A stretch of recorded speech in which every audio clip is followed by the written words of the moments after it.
I don't know, however, if you all are going to feel that way about this gentleman. This is Mike Florio, and this is from Pro Football Talk from NBC Sports. And apparently he does not think that Brock Purdy is worthy of being the 49ers franchise quarterback. Why? Well, take a listen. I think this is part of it. You may disagree with me, and that's fine. Wouldn't be the first time. I think when you think of a franchise quarterback, you think of Joe Montana, Dan Marino, right? Brock Purdy is just kind of a weird name. It doesn't sound like a franchise quarterback name. Purdy's a little too close to Turdy. I just think people have a hard time looking at that name and saying that's a franchise quarterback. I know when I first saw that name, that easily is the most ridiculous point you've ever made. That's easily the most ridiculous point you've ever made. Yes. That's absurd. That's one of the silliest things I've ever heard. I guarantee you I'm not the only person that's like, well, that's not a quarterback name. I guarantee you are. I guarantee you are. Now, I think about it this way. And by the way, the other voice was Peter King. Yeah. So friend of the program. Next Tuesday, we'll be like, hey, Peter, what's up with your friend Mike? I'm not asking him that. I will. You could tell that Peter was kind of annoyed. You people are full of crap. And I don't blame him for being annoyed because of all the things that you can talk about. We're 3 weeks in, week 3 in the NFL. We're excited about football. Let's talk about football. Let's not talk about the man's name as any bit of a mitigating factor on whether or not he's a good quarterback. It's just nonsensical. And I like nonsense, Mark. You know that. Okay. And tomfoolery. Here's one thing I would ask. Hijinks. Yeah. I got to think that something like this, you and I have talked about it before. There's a game that gets played. Tim Kawakami just tweeted out like a week or two ago something that was just like, hey, local journalism. Local journalism. Local journalism. And there's a reason why. A lot of the stuff that comes from a national standpoint is not quite as well researched, but I also find this. Depends on the outlet. I'm certainly not saying that all national outlets do this because they don't. But depending on the outlet, there are certain shows and certain members of the media who are not giving actual opinions. They're playing a game. Skip Bayless does not think that LeBron James stinks. He doesn't think that. Do I believe that Stephen A. Smith the other day, when he threw out the first pitch at a Yankee game, yeah, do I think he bounced it on purpose to go viral? I wonder. Because as much as you and I will sit here and go, that's embarrassing, he doesn't think that. Well, that's his brand, is to be in your mouth. None of the $8 million that he makes per year is embarrassing him. None of it. So when I listen to Mike Florio say something that Peter King is right, and you and I are right, that's embarrassing, he might go, ha, you just played it on your show. Exactly.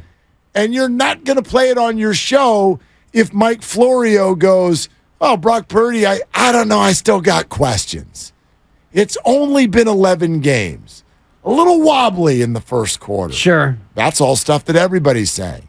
But he's like, how about if I say something that no one said? Purdy rhymes with turdy. Ha ha. What? Yeah. What are you, 4 years old? It's absurd. But I realize that I may well be a cog in the game. You are. By even bringing this up. And you're part of the problem is what's happening here because, did you hear what Mike Florio said about Brock Purdy? And it's laughable. And I hadn't heard it until you just played it now in real time because this sort of stuff, like the fact that his name rhymes with turdy, so that's why he's not very good. Okay, I think we can do better as a sports media society.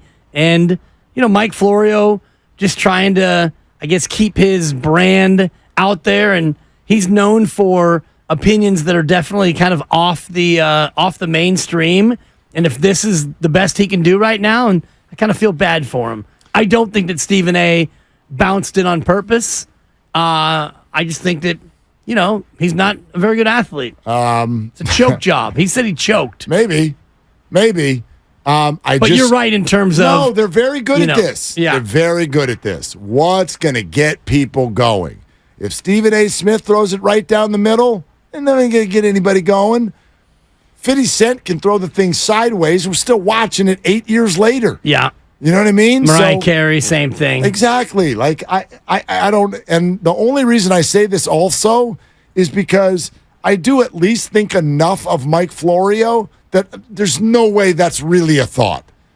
There's no way. Which, by the way, two things. First of all, it would be absurd even if his name was like Neil McNerdy, like a name that actually you're like, wow, that's a quarterback. Or what if it was like Michael Pick instead of Michael Vick? There's literally a guy named Kenny Pickett in the league. Exactly. So is he not a good quarterback because he's named after an interception? No, but it is funny. Right. But to say it is funny. He's on with Peter King, the venerable information maven of the National Football League, and that's what he chooses to waste Peter's time with. It just it's infuriating to me. It's embarrassing. I think it is too. But by the same token, it's also inaccurate. Like Brock Purdy is actually one of the most playable, fun names for an athlete. Like, think of all the Purdy puns. How about the fact that it rhymes with 30 and they score it every time? Yeah. I think a Purdy 30 is pretty cool. What if they do this 14 more times in a row and they score 30 in all of their games? I think there's a story there. I don't know, man. Like, where are we going with this? Where is this conversation going next to the point where Mr. Irrelevant has walked in the league? He's 23 years old. We're in season 2. He's never lost a game. And the conversation is still hovering in the, can he play? Is he good? Is he Jimmy Plus? His name rhymes with Turdy. Like, what? I don't know, man. What? Sometimes I look at this and I'm like, what is it exactly that's happening here?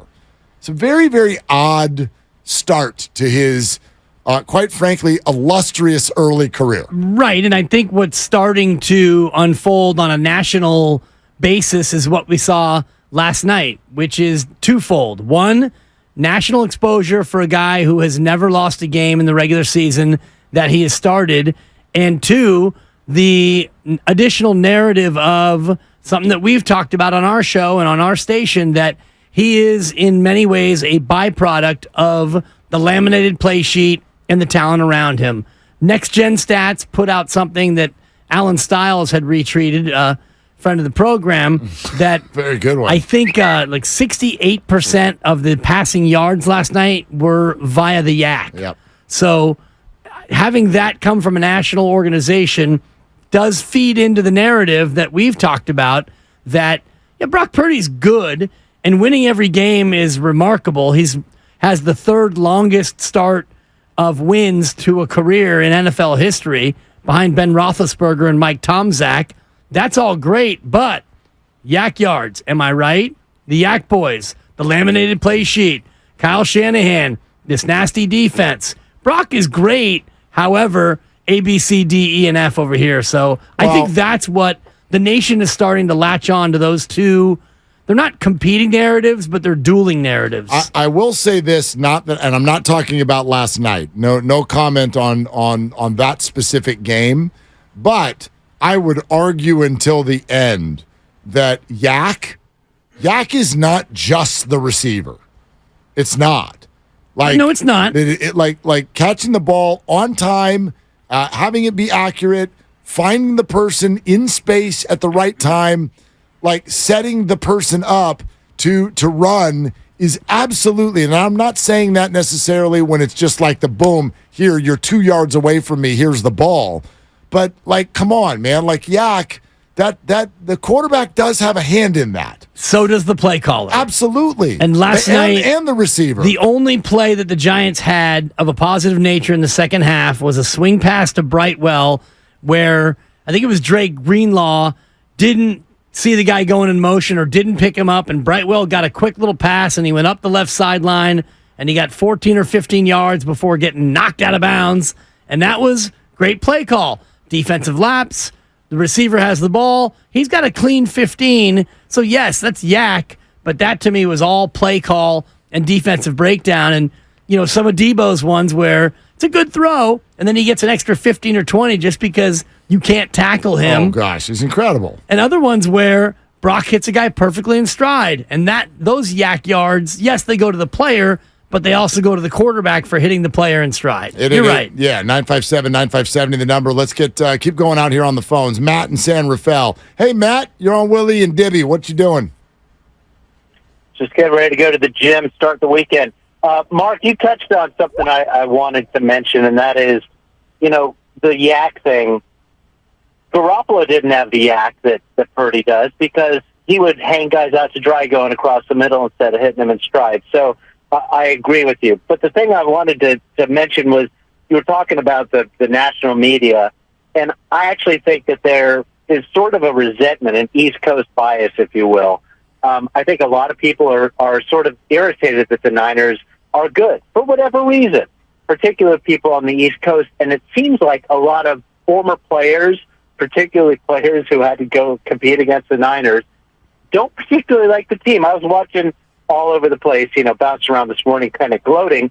And ESPN's morning show had a former player, I don't know his name, but I know he played for an East Coast team, and he was talking about how Purdy is an absolute joke, that he's trash, that he'd be nothing on another team. And it's like, that's just not true. And to me, part of it is they're trying to get clicks. They're trying to get people to pay attention. The person makes the most noise, gets paid attention to. It's kind of the way media has shifted in recent years. But the other thing is, I honestly think that the East Coast resents the fact when a West Coast team is doing well because, I don't know, maybe it goes back to Tupac and Biggie. I don't know. Matt, that's interesting. Was there really somebody on ESPN who called Purdy a joke? Was that actual word used? It was something, I don't think he used those words, but it was trash. It was a whole system quarterback thing, and then he started rolling, and then the rhetoric seems to get, when they feel like they've got a moment in the spotlight, they seem to want to kind of play it up. And then, you had, Greenberg saying, he's not that bad. And the guy was just doubling down again and again and again. It's like, come on, man. Yeah. That's it. Okay, Matt, that's interesting. And I wonder, first of all, I don't know if it's West Coast and I don't know if it's 49ers related. I do think, by and large, it's a compliment in sports if there's sort of a hate crowd, if you will. The 49ers have a very, very big fan base. We've talked about this. They travel, and they're all wearing red, and they're showing up, right? So when you have a large fan base, there's also a large group that's kind of going to push back a little bit. In other words, nobody hates the Jaguars. Why would you? Nobody cares. But people hate the Cowboys and the Raiders and the 49ers because they're the standard-bearing logos in the NFL. So that's a little bit of a compliment. But the idea that it's a West Coast thing, I don't know if there's sort of like resentment. I think there's lack of attention and understanding. I think that's always been the case out there on the East Coast with teams that are out here doing well. Could be resentment. And, you see, although now not really into the bad weather portion of their year, but you look at a Thursday night game and Golden Gate Bridge and beautiful blue sky and all the rest of it, there might be some California resentment in general, but I do think it's more brand resentment. Cowboys, Steelers, Niners, these are Patriots, certainly what they've become. It's easy for any and all fan base to look at those teams and hate them and want them to not do well. I wonder about this, too, because I don't know who he was talking about, but a lot of these analysts are former players. And so I do wonder if Brock is going to start suffering from something that I feel Steph Curry has suffered from for years, and that is the former player brigade will try to diminish what this player's doing because they look at him, and not even just former players, current players too. You saw the likes of LeBron and Russell Westbrook through the years have sort of like wanted to flick off the idea of Steph Curry's greatness while they still could. You can't do it anymore.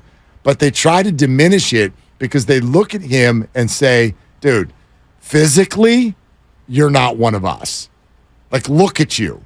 You're not an Adonis like we are. We could push you around if we wanted to, but the rules are all now in your favor. And so you're able to sit out there from 30 feet and be pretty.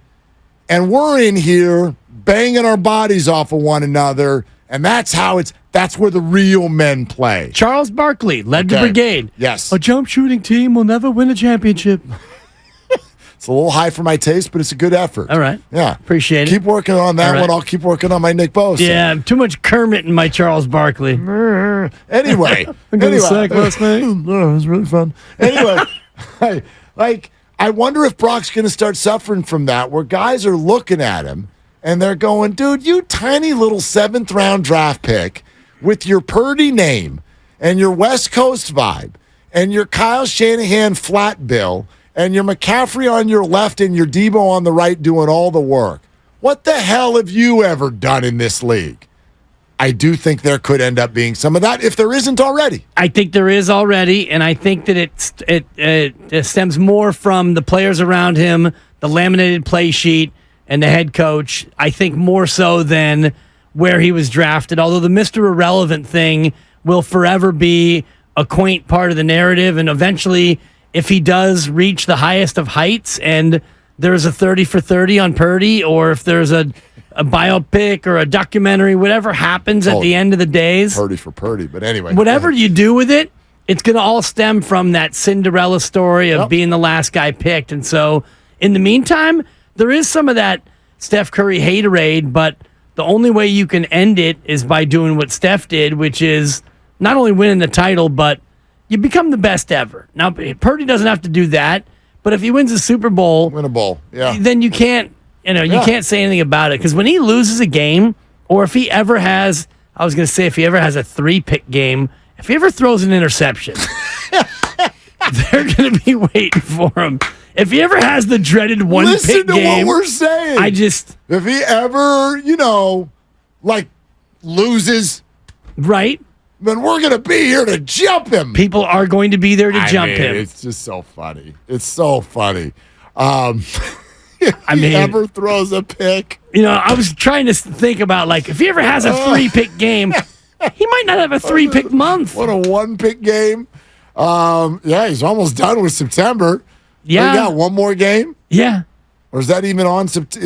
Are we already in October by then? I see 3. It's October 1st. Carry the 1, carry the 5. Yeah, it would be September 31st, but there's only 30 days in September. Yeah, it's October 1st. So it's a 0-pick month. He went pickless for September. Jeez. Yeah, pickless in September. That'd be a fun movie. What? Thank you. Steve in the city. Hi, Steve. What are you doing? Just hanging out downtown. Now, the narrative from New York is he's got all these weapons around him. Then he goes out and he throws to number 10. First touchdown, great play. Just boom, boom. Rookie. The narrative is he's got so much around him, that's why he's not that good. Look at the Miami game. The first game he played, he threw through those windows. I texted my friend, first off, boom, he threw through 2 windows, won that game.